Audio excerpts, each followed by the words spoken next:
स्वागत है आप सबका आज के वीडियो में।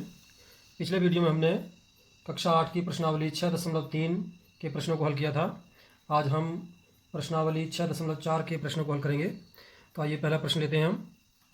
तो पहला प्रश्न है, निम्नलिखित संख्याओं का वर्गमूल भाग विधि से ज्ञात कीजिए। अर्थात हमें स्क्वायर रूट निकालना है इनका डिवीजन मेथड से। तो पहला क्वेश्चन ले लेते हैं। पहली संख्या हमारी है 2304।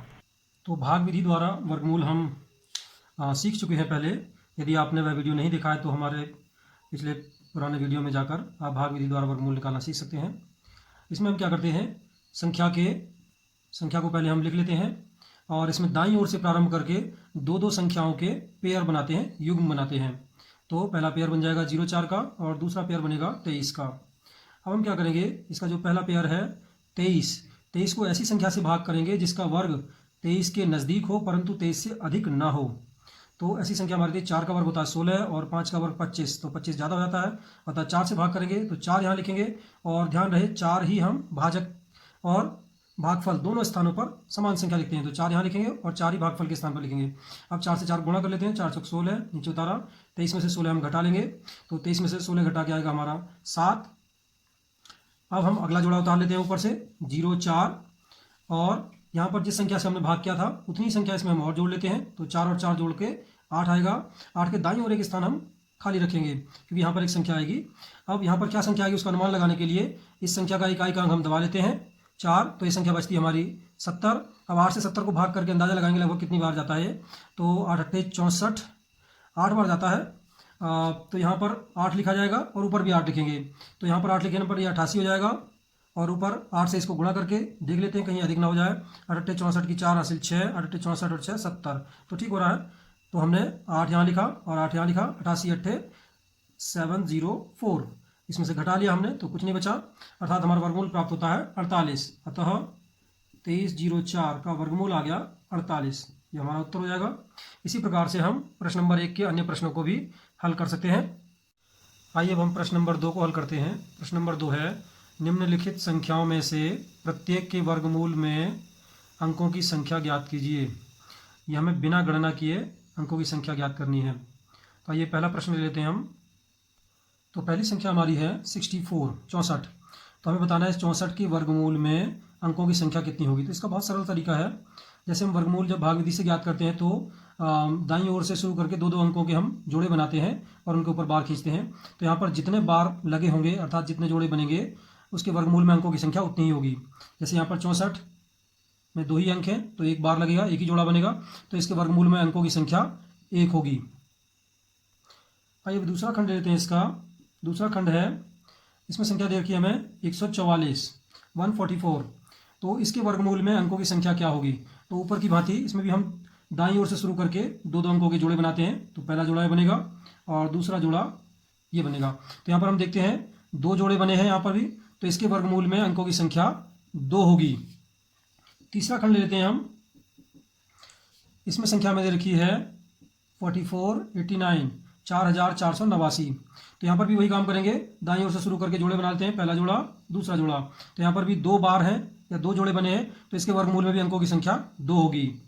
चौथा खंड हमारा है, इसमें संख्या दे रखी है 27225, 27225। तो इसमें भी वही काम करते हैं हम, जोड़े बनाते हैं दाईं ओर से, पहला जोड़ा दूसरा जोड़ा और ये तीसरा सिंगल है, इसके ऊपर भी बार लगेगा। तो यहाँ पर देखो 3 बार लगे हैं, तो इसका मतलब इसमें भी वर्गमूल में अंकों की संख्या 3 होगी। अगला खंड इसका है 5वां। इसमें संख्या दे रखी है 390625। तो इसमें भी वही काम करते हैं, दाईं ओर से शुरू करके हम दो दो अंकों के जोड़े बनाते हैं, पहला जोड़ा दूसरा जोड़ा और ये तीसरा जोड़ा। तो यहाँ पर भी हम देखते हैं 3 बार लगे हैं या 3 जोड़े बने हैं, तो इसके वर्गमूल में भी अंकों की संख्या 3 होगी। हम प्रश्न नंबर 3 के प्रश्न को हल करेंगे। प्रश्न नंबर 3 में है, निम्नलिखित दशमलव संख्याओं के वर्गमूल ज्ञात कीजिए। तो यहाँ पर दशमलव संख्याओं के वर्गमूल ज्ञात करने हैं। ये भी हम पहले आपको पढ़ा चुके हैं, तो इसमें हम पहला प्रश्न ले लेते हैं। तो क्वेश्चन नंबर 3 का फर्स्ट पार्ट है 2.56, इसका हमको वर्गमूल ज्ञात करना है। तो इसमें भी वही काम करेंगे, इसको हम संख्या को लिख लेते हैं और इसमें हम क्या करते हैं, दशमलव के दाईं ओर के अंक हैं उनके अलग जोड़े बनाते हैं, पेयर बनाते हैं, दशमलव के बाईं ओर के अंकों के अलग पेयर बनाते हैं, दशमलव के स्थान से शुरू करके। तो पहले इसे दाईं ओर के पेयर बना लेते हैं, 56 बन गया है। दशमलव के बाईं ओर एक ही अंक है तो ये सिंगल इसके ऊपर बार लगा लेंगे, आप चाहें तो इसके आगे 0 लगा सकते हैं, तो 02 एक पेयर बन जाएगा। अब क्या करेंगे, तो पहला पेयर हमारा है 02। अब हमें 02 या खाली 2 भी कह सकते हैं। तो 2 को ऐसी संख्या से भाग करना है जिसका वर्ग 2 के नज़दीक हो परंतु 2 से अधिक ना हो। तो ऐसी संख्या 1 का वर्ग हम जानते हैं 1 होता है और 2 का वर्ग होता है तो 2 दूनी 4, जो ज़्यादा हो जाएगा। तो 1 से भाग करेंगे, 1 यहाँ लिखेंगे और 1 ही भागफल के स्थान पर लिखेंगे। अब 1 से को गुणा किया, 1 एकम 1, घटा लेते हैं, 2 में से 1 घटाया 1 आया। अब दशमलव लिख करके अगला जोड़ा उतारेंगे हम 56। यहाँ पर जिस संख्या से भाग किया था उसी संख्या को इसमें हम और जोड़ लेंगे, तो 1 और 1 जोड़ के 2 आ जाएगा। अब यहाँ पर कौन सी संख्या आएगी, अंदाजा लगाने के लिए हम 2 से एक अंक इसका भी दबा लेते हैं, तो 6 दबा लिए तो 15 बचा। 2 से 15 को भाग करेंगे तो 2 सत्ते 14, तो 7 यहाँ लिखना होगा और 7 ही ऊपर लिखना पड़ेगा। तो यहाँ पर जब हम 7 लिखेंगे तो ये 27 हो जाएगा और ऊपर 7 से मल्टीप्लाई करना पड़ेगा हमको। तो मल्टीप्लाई करके देख लेते हैं कहीं अधिक ना हो जाए। 7 सत्ते 49 की 9 हासिल 4, 7 दूनी 14, 14 और 4 18, तो ये ज़्यादा हो जा रहा है। तो हम क्या करेंगे, 6 रख करके देखेंगे, यहाँ पर भी 6 रखेंगे और ऊपर भी 6 रखेंगे, तो होगा ये 26 को 6 से गुणा करके देख लेते हैं। 6 छक्का 36 की 4 हासिल 3, 6 दूनी 12 और 3 15, तो ये ठीक आ रहा है। तो 6 यहाँ लिखा, 6 यहाँ लिखा, 26 छक्का 156। अब घटा लेते हैं तो कुछ नहीं बचा, तो वर्गमूल हमारा प्राप्त होता है। अतः 2.56 का वर्गमूल आया 1.6, तो ये हमारा उत्तर प्राप्त होता है। इसी प्रकार हम प्रश्न नंबर 3 के अन्य खंडों को भी हल कर लेंगे। आइए प्रश्न नंबर 4 को हल करते हैं। प्रश्न नंबर 4 है, निम्नलिखित संख्याओं में से प्रत्येक में न्यूनतम संख्या क्या घटाई जाए कि एक पूर्ण वर्ग संख्या प्राप्त हो जाए। इस प्रकार प्राप्त पूर्ण वर्ग संख्याओं का वर्गमूल भी ज्ञात कीजिए। तो पहला ही खंड ले लेते हैं हम इसमें। पहला खंड है हमारा 402। तो सबसे पहले हम इसका भाग विधि द्वारा वर्गमूल निकालते हैं। तो 402 पेयर बना लेते हैं, पहला पेयर, और दूसरा सिंगल संख्या है। तो इसको पेयर बनाने के लिए चाहे तो आप 0 लगा सकते हैं या ना लगाएं, तब भी कोई फर्क नहीं पड़ेगा। तो पहला पेयर है हमारा 04। तो 4 को ऐसी संख्या से भाग करेंगे जिसका वर्ग 4 के नज़दीक हो परंतु 4 से अधिक ना हो। तो ऐसी संख्या 2 होती है, 2 यहाँ लिखेंगे, 2 ही ऊपर लिखेंगे, 2 दूनी 4, 4 में से 4 घटा लेते हैं तो 0 बचा। अगला पेयर उतार लेंगे हम 02। यहाँ पर जो संख्या थी इसमें उतना ही हम और जोड़ देंगे, 2 और 2 जोड़ के 4 आ गया। अब अंदाजा लगाने के लिए कि यहाँ पर कौन सी संख्या आएगी, इसका इकाई का हम दबा लेते हैं, तो यहाँ बचता 0। 4 से 0 को भाग करेंगे तो 0 बार जाएगा, तो 0 ऊपर लिखेंगे, 0 यहाँ लिखेंगे, तो 40 की 0 से मल्टीप्लाई करेंगे तो 0 ही आएगा। घटा लेते हैं हम तो 2 बचेगा शेष हमारा। तो यहाँ पर हम देखते हैं कि हमारा शेष फल 2 आता है, अर्थात अगर ये 2 कम कर दिया जाए इस संख्या में से तो हमें पूर्ण वर्ग संख्या प्राप्त हो जाएगी। अतः पूर्ण वर्ग संख्या प्राप्त करने के लिए या इसको पूर्ण वर्ग संख्या बनाने के लिए हमें इसमें से 2 घटाना होगा। तो इसमें से हम 2 घटा लेते हैं। अतः अभीष्ट पूर्ण वर्ग संख्या जो हमारी होगी वो 402 ऋण 2 बराबर 400। अब इस पूर्ण वर्ग संख्या का वर्गमूल भी ज्ञात करना है। तो 400 का वर्गमूल हम जानते हैं, जैसे यहाँ पर 20 आया था तो ये 20 होगा। तो इस प्रकार ये प्रश्न हमारा हल होता है। इसी प्रकार हम इस प्रश्न के अन्य खंडों को भी हल कर सकते हैं। अगला प्रश्न है प्रश्न नंबर 5। निम्नलिखित संख्याओं में से प्रत्येक में से कम कितना जोड़ा जाए कि एक पूर्ण वर्ग संख्या प्राप्त हो जाए। इस प्रकार प्राप्त पूर्ण वर्ग संख्याओं का वर्गमूल भी ज्ञात कीजिए। तो इस प्रकार हमें इस प्रश्न में हमें न्यूनतम संख्या जोड़नी है। जैसे प्रश्न नंबर 4 में हमें एक संख्या घटानी थी ताकि पूर्ण वर्ग बन जाए, इसमें एक संख्या जोड़नी है ताकि ये पूर्ण वर्ग बन जाए। तो पहला खंड इसका ले लेते हैं हम। पहली संख्या है 525। तो इसमें भी पहले हम 525 का वर्गमूल ज्ञात करते हैं। तो 525 लिखेंगे, फिर हम दाईं ओर से शुरू करके जोड़े बनाते हैं। पहला जोड़ा और दूसरा जोड़ा, ये हमारा 0 लगा लिया तो ये जोड़ा बन गया 05। अब हम 5 को ऐसी संख्या से भाग करेंगे जिसका वर्ग 5 के नज़दीक हो परंतु 5 से अधिक ना हो। तो ऐसी संख्या 2 होती है, 2 यहाँ लिखा, 2 ही ऊपर लिखेंगे, 2 दूनी 4, 5 में से 4 घटा 1 बचा। अगला जोड़ा उतारेंगे हम 25। अब यहाँ पर जिस संख्या से भाग किया था उतना हम इसमें और जोड़ लेंगे, तो 2 और 2 जोड़ के यहाँ पर आ गया 4। अब क्या करते हैं, अंदाजा लगाने के लिए कि यहाँ पर कौन सी संख्या आएगी, तो इसका इकाई का अंक हम दबा लेते हैं, तो ये 12 बचेगा। अब 4 से 12 को भाग करके देखते हैं, 4 3 12 3 बार जाता है, तो 3 यहाँ लिखेंगे और 3 ही यहाँ लिखेंगे। 43 की 3 में गुणा कर लेते हैं, 3 3 9 और 3 चौक 12, तो ये ज़्यादा हो रहा है, इसका मतलब ये 3 बार नहीं जाना चाहिए था। तो हमें 2 लिखेंगे, ऊपर भी 2 लिखेंगे और यहाँ पर भी 2 लिखेंगे। 42 दूनी 84 होता है। घटा लेते हैं, 5 में 4 गया 1, 12 में से 8 गया 4, 41 हमारा शेष बचता है इस प्रकार से। अब इन्होंने कहा है कि 525 में कितना जोड़ें कि ये पूर्ण वर्ग संख्या बन जाए। इसका मतलब यह है कि जो पूर्ण वर्ग संख्या होगी वो 525 से अधिक होगी। यहाँ पर अगर हम 22, जैसे यहाँ पर वर्गमूल में ऊपर आया है, तो जो 22 का वर्ग होगा वो 525 से कम है। 22 का वर्ग कम है 525 से। अब 22 के बाद अगली जो संख्या आती है 23, तो 23 का वर्ग करते हैं हम, 23 का वर्ग निकालते हैं। तो 23 का वर्ग हो जाएगा हमारा 3 3 9, 23 की 23 में गुणा कर लेंगे हम, 3 3 9, 3 दूनी 6 दूनी 12 की 2 हासिल 1, 2 दूनी 4 और 5, 529 होता है। तो जो हमारी पूर्ण वर्ग संख्या होगी, अगली पूर्ण वर्ग संख्या वो 529 होगी। तो अब हमें देखना है कि 525 में कितना जोड़ें कि ये 529 बन जाए। तो हम क्या करेंगे, 529 में से हमारी जो संख्या थी दी हुई 525, इसको घटा लेते हैं तो हमें प्राप्त होता है 4, अर्थात 525 को पूर्ण वर्ग बनाने के लिए 4 जोड़ना होगा। तो 4 जोड़ना होगा। अब इन्होंने कहा इस प्रकार जो प्राप्त पूर्ण वर्ग संख्या उसका वर्गमूल भी ज्ञात कीजिए। तो 529 का जो वर्गमूल होता है हमारा ये, क्योंकि 23 का वर्ग है 529, अर्थात 529 का वर्गमूल आएगा 23। तो इस प्रकार हमारा ये प्रश्न हल होता है। इसी प्रकार हम प्रश्न नंबर 5 के अन्य खंडों को भी हल कर सकते हैं। अब प्रश्न नंबर 6 है, किसी वर्ग की भुजा की लंबाई ज्ञात कीजिए, इसका क्षेत्रफल 441 वर्ग मीटर है। तो हम मान लेते हैं, माना वर्ग की भुजा x मीटर है, क्योंकि क्षेत्रफल वर्ग मीटर में दिया है तो भुजा मीटर में होगी। तो वर्ग की भुजा हमने x मीटर मान ली है, अतः वर्ग का क्षेत्रफल होगा भुजा गुणा भुजा, या भुजा का वर्ग भी होता है तो x गुणा x, अर्थात x स्क्वायर वर्ग मीटर। तो ये हमारा प्राप्त होगा। आप हिंदी में इसको वर्ग मीटर ऐसा भी लिख सकते हैं। अब इन्होंने हमें, क्योंकि इसका क्षेत्रफल दिया 441, अतः एक्स स्क्वायर बराबर होगा 441 के। अब हमें एक्स की वैल्यू निकालनी है, तो एक्स बराबर होगा वर्ग का उल्टा वर्गमूल होता है, तो 441 का वर्गमूल, ये एक्स का मान होगा। तो 441 का वर्गमूल हम ज्ञात कर लेते हैं। तो हमने दाईं तरफ से पेयर बना लिया, 41 हो गया। अगला पेयर 4 है, 4 को ऐसी संख्या से भाग करेंगे जिसका वर्ग 4 के नज़दीक परंतु 4 से अधिक ना हो।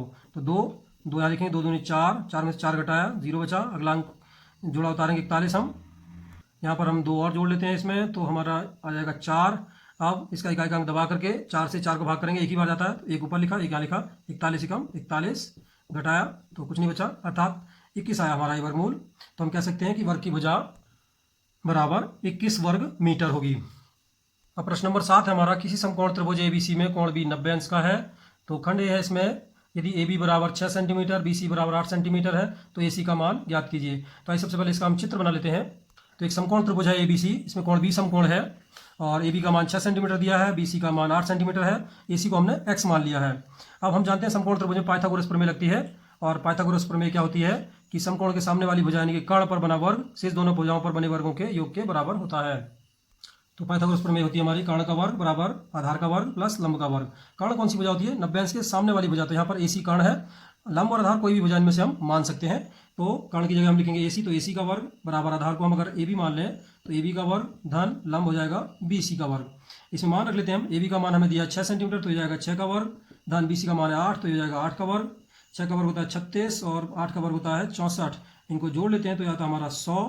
अब हमें AC निकालना है, क्योंकि AC का वर्ग 100 के बराबर है, तो AC बराबर हो जाएगा √100, क्योंकि वर्ग की उल्टी क्रिया वर्गमूल होती है और 100 का वर्गमूल हम जानते हैं 10 होता है, क्योंकि 10 का वर्ग 100 आता है, अतः AC बराबर 10 सेंटीमीटर। अगला खंड है इसका, इसमें हमें दिया है कि समकोण त्रिभुज ABC, चित्र वही है पुराना वाला इसमें, परंतु AC हमें 13 सेंटीमीटर दिया है, BC 5 सेंटीमीटर है और AB का मान ज्ञात करना है। तो हमने AB को x मान लिया है। तो पूर्व की भांति इसमें भी समकोण त्रिभुज ABC में पाइथागोरस प्रमेय लगाने पर कर्ण का वर्ग बराबर लंब का वर्ग आधार का वर्ग प्लस लंब का वर्ग। तो कर्ण इसमें भी AC है, क्योंकि पुराना वाला वही चित्र है, तो AC का वर्ग बराबर AB का वर्ग धन BC का वर्ग। तो यहाँ तक हमने पहले प्रश्न से ही ले लिया है। अब इसमें मान रख लेते हैं हम, AC का मान है 13, तो यह हो जाएगा 13 का वर्ग बराबर AB का मान x है तो x का वर्ग, और धन BC का मान 5 है तो ये 5 का वर्ग हो जाएगा। 13 का वर्ग होता है 169 और ये हो गया x स्क्वायर प्लस 5 का वर्ग होता है हमारा 25। अब हम क्या करेंगे, हमें x की वैल्यू निकालनी है यहाँ पर। तो हम क्या करेंगे, यहाँ पर चर पद को अकेला करेंगे दाएं पक्ष में, अर्थात 25 को पक्षांतर करके बाईं ओर ले जाएंगे। तो चूंकि 25 यहाँ x स्क्वायर में जुड़ा हुआ है तो बाएं पक्ष में जाकर 169 में से घट जाएगा, अर्थात ये हो जाएगा 169 माइनस 25 और बराबर दाईं ओर बचेगा x स्क्वायर। 169 में से 25 घटा लेते हैं हम, तो हमारा बचेगा 144 बराबर x स्क्वायर। अब हमें x स्क्वायर की वैल्यू निकालनी है, इसको सीधा करके भी आप लिख सकते हैं, या x स्क्वायर बराबर 144। अब हमें x का मान निकालना है, तो x बराबर हो जाएगा √144, क्योंकि वर्ग का उल्टी संक्रिया होती है वर्गमूल। 144 का वर्गमूल यानी कि ऐसी संख्या जिसका वर्ग 144 होता है, तो हम जानते हैं 12 होती है। हमने 1 से 20 तक के वर्ग याद कर रखे हैं, यदि नहीं किए तो उनको याद कर लेंगे हम। तो इस प्रकार x बराबर 12 प्राप्त होता है। इसका मतलब हमारा AB बराबर 12 सेंटीमीटर, ये हमारा उत्तर आ गया। अब प्रश्न नंबर 8 है, एक माली के पास 1000 पौधे हैं। इन पौधों को वह इस प्रकार लगाना चाहता है कि पंक्तियों की संख्या और कॉलम की संख्या समान रहे। इसके लिए कम से कम पौधों की संख्या ज्ञात कीजिए जिसकी उसे आवश्यकता हो। तो उसके पास 1000 पौधे हैं और इनको वह वर्गाकार रूप में इनको पंक्तियों में लगाना चाहता है, क्योंकि पंक्तियों की संख्या और कॉलम की संख्या समान रखनी है। जैसे यहाँ पर अगर हमारे पास 1 2 3 1 2 3 1 2 3, तो 3 पंक्तियां हैं और 3 ही कॉलम है, तो ये वर्ग बनता है। तो इन्होंने भी कहा कि पंक्तियों और कॉलम की संख्या समान रखनी है, अर्थात ये वर्ग बनना है। तो प्रश्न में ये कहते हैं कि उन पौधों की संख्या ज्ञात कीजिए जिसे इस पर अगर हम जोड़ दें तो पूर्ण वर्ग संख्या में प्राप्त हो जाए। तो इसके लिए सबसे पहले 1000 का हम वर्गमूल याद करते हैं। तो जोड़े बना लेते हैं, पहला जोड़ा, दूसरा जोड़ा। अब हम ऐसी संख्या, पहला जोड़ा हमारा है 10 को ऐसी संख्या से भाग करेंगे जिसका वर्ग 10 के नजदीक हो परंतु 10 से अधिक ना हो। तो 3 आएगा, 3 3 9, 3 ऊपर लिखेंगे हम, 3 से 3 गुणा करके नीचे लिख देते हैं, 3 3 9, 10 में से 9 घटाते हैं 1 आता है। अगला जोड़ा उतार लेंगे 0 0, तो हो गया 100। यहाँ पर जितनी संख्या होती है इसमें इतना ही हम और जोड़ लेते हैं, तो 3 और 3 जोड़ के हो गया 6। अब 6 से इसका हम एक अंक दबा लेते हैं, 6 से 10 को भाग करेंगे लगभग कितनी बार जाता है, एक ही बार जाएगा। तो 1 ऊपर लिखेंगे, 1 यहाँ लिखेंगे, 61 एकम 61, 100 में से 61 घटा लेते हैं, 10 में से 1 गया 9, 9 में से 6 गया 3, तो 39 बचता है। अब ये जो संख्या है हमें इस संख्या में जोड़ना है ताकि ये पूर्ण वर्ग संख्या बन जाए, यानी जो पूर्ण वर्ग संख्या होगी वो 1000 से अधिक होगी। अब हम देखते हैं कि 31 का वर्ग जो है वो छोटा है 1000 से। 31 अगली संख्या आती है 32, तो 32 का वर्ग कर लेते हैं हम। 32 का वर्ग होता है 2 दूनी 4, 2 3 6 दूनी 12 के 2 हासिल 1, 3 3 9 और 1 10, 1024 होता है। तो 1024 बनाना है इस संख्या को, तो कितनी संख्या में जोड़नी पड़ेगी, 1024 में से 1000 हम घटा लेते हैं, यानी कि आता है 24, अर्थात हमें 24 पौधों की और आवश्यकता होगी। तो 24 पौधे हम इसमें अगर और मिला देंगे तो हमारे पास पूर्ण वर्ग संख्या प्राप्त होगी। तो जब हम उनको पंक्तियों में लगाएंगे तो जितनी पंक्तियां होंगी उतने ही कॉलम बनेंगे। अगला प्रश्न है, प्रश्न नंबर 9 है, एक विद्यालय में 500 विद्यार्थी हैं। पीटी के अभ्यास के लिए इन्हें इस तरह से खड़ा किया गया कि पंक्तियों की संख्या कॉलम की संख्या के समान रहे। इस व्यवस्था को बनाने में कितने विद्यार्थियों को बाहर करना होगा।